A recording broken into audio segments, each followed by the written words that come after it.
கிறிஸ்தலோட இயேசு கிறிஸ்துவின் நாமத்துக்கு ஸ்தோத்திரம் உண்டாவதாக. இந்நாளுக்காக தேவனுக்கு நாம் நன்றி சொல்வோம். ஒவ்வொரு நாளும் தேவன் நம்மளுக்கு ஒரு நாள் கூட்டி கொடுக்கறதுக்காக தேவனுக்கு நாம் நன்றி சொல்வோம். இன்னும் கூட வேதத்தில் ஒரு வசனத்தை எடுத்து நம்ம தியானிப்போம். இன்றைக்கி பார்க்கும்போது நீதிமொழிகள் 16:7 பாருங்கள். நீதிமொழிகள் 16:7. ஒருவனுடைய ஒளிகள் கர்த்தருக்கு பிரியமாயிருந்தால் அவருடைய சத்துருக்கள் அவனுடனே சமாதானமாக்கும்படி செய்வார்.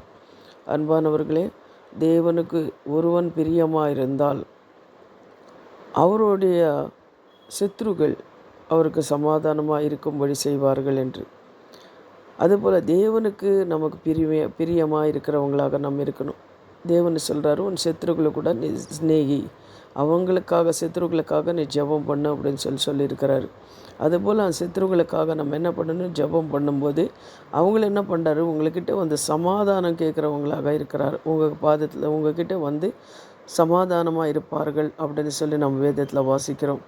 சத்துருக்கள் கூட அவனோட சமாதானமாக இருப்பாங்களாம். அப்போது நம்ம சமாதானமாக சத்துருக்கள் நம்மளோட இருக்கணும்னா சத்துருக்களுக்காக நம்ம ஜெபம் பண்ணணும்னு சொல்லி தேவன் சொல்லியிருக்கிறாரு. அதுபோல் நம்ம என்ன பண்ணணும்? சத்துருக்களுக்காக ஜெபிக்கணும், அவங்கள மன்னிக்கணும். அப்போ தேவனுக்கு உண்மையான மனுஷர்களாக நம்ம வாழ முடியும் இந்த உலகத்தில். அதே போல் நீங்கள் பார்க்கும்போது இன்னொரு வசனத்தை கூட நீங்கள் எடுத்து பாருங்கள். ஆதியாகமம் 39:21 பாருங்கள். கர்த்தரோ யோசேப்புடனே இருந்து அவன் மேலே கிருபையை வைத்து சிறைச்சாலையை தலைவனுடைய தயவு அவனுக்கும் கிடைக்கும்படி செய்தார் அப்படின்னு சொல்லி நம்ம பார்க்குறோம். யோசேப்புக்கு விரோதமாக என்ன பண்ணாங்கன்னா எவ்வளோ காரியங்கள் நம்ம பார்க்கலாம். அவங்க அண்ணாவங்கெல்லாம் விரோதமாக இருந்தாங்க. ஆனால் அவங்க அண்ணாவங்கெல்லாம் யோசேப்பனை விற்று போட்டார்கள் அப்படின்னு சொல்லி பார்க்குறோம். ஆனால் தேவன் அவரோட இருந்ததுனால அவர் என்ன பண்ணார்? சிறைசாலை இருக்கும்போது கூட தேவன் என்ன பண்ண, கர்த்தர் யோசேப்போட இருந்தார் அப்படின்னு சொல்லி பார்க்குறோம். கர்த்தர் யோசேப்போட இருந்தனால அவனு மேலே கிருபை வைத்தார். சிறைச்சாலையில் அவர் போட்டால் கூட அந்த தலைவன் அந்த கண்ணில் அவருக்கு தயவு கிடைச்சது அப்படின்னு சொல்லி நம்ம பார்க்குறோம். அன்பானவர்களே, கர்த்தர் நம்மளோட உங்களோட இருக்கும்போது உங்களுக்கு விரோதமாக எழும்புற எந்த ஒரு மனிதனும் எந்த ஒரு ஆயுதங்களும் வாய்க்கவே போகும். உங்கள் சத்துருக்கள் கூட உங்களை சிநேகிதர்களாக மாறுவார் அப்படின்னு சொல்லி நம்ம வேதத்தில் வாசிக்கிறோம். உங்கள் சத்துருக்களுக்காக நீங்கள் ஜெபம் பண்ணுங்க அப்படின்னு சொல்லி கூட தேவனை சொல்லியிருக்கிறார். அந்த ஹிருதயம் நம்மளுக்கு வேணும்னா தேவனோட பாதத்தில் நம்ம காத்திருந்து தேவனுக்கு உண்மையாய் நம்ம வாழும்போது சத்துருக்களை பரிசுத்தாவே நம்மளோட இருக்கும்போது சத்துருக்களை மன்னிக்கிற ஒரு குணம் கூட தேவன் நம்மளுக்கு கொடுக்குறார் அப்படின்னு சொல்லி நம்ம பார்க்குறோம். இன்னொரு பார்த்தீங்கன்னா இன்னொரு காரியம், 2 ஸ்திரீகள் இருந்தார்களாம். ஒரு ஸ்திரீ என்ன பண்ணால் யார் பார்த்தாலும் செபித்து கொண்டே இருக்குமா. எது வேணாலும் யார் பார்த்தாலும் செபிக்குமா. ஒரு நாய் பூனை கூட விடாதான், எது பார்த்தாலும் செபிச்சுட்டே இருக்குமா. இன்னொரு அம்மா யார் பார்த்தாலும் ஆசீர்வதித்துட்டே இருக்குமா. அந்த அம்மா யார் விரோதிகள் வந்தால் கூட அந்த அம்மா அவங்கள ஆசீர்வதிச்சுட்டே இருக்குமா. இந்த 2 ஜெபங்களும் பரலோக தேவனுக்கிட்ட முன்பாக போனது. அந்த பரலோக தேவனை பார்த்து சொன்னார். தூதனை கேட்டாராம், இது என்னப்பா இது? செபிக்கிறாங்க ஒருத்தர் ஆசீர்வதிக்கிறாங்க, இது என்ன இது அப்படின்னா, தூதன் சொன்னானா, இந்த பூமியில் ஒரு அம்மா என்ன பண்ண செபிச்சு கொண்டே இருக்கிறது, யாரை பார்த்தாலும் செபிக்குது.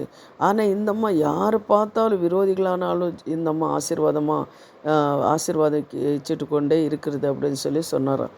அப்போது தேவன் சொன்னாராம், அவங்கவுங்க பலன் அவங்களுக்காகட்டும்.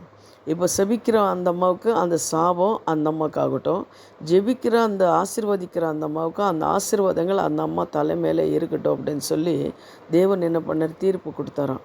அதுபோல் அன்பானவர்களே, நம்ம என்ன பண்ணணும்? யார் விரோதிகளாக இருந்தால் கூட நம்ம என்ன பண்ணக்கூடாது? செபிக்கக்கூடாது. அவங்களுக்காக நம்ம என்ன பண்ணணும்? ஜெபிக்கணும். விரோதிகளை கூட நேசி எந்த தேவனை சொல்லியிருக்கிறாரு.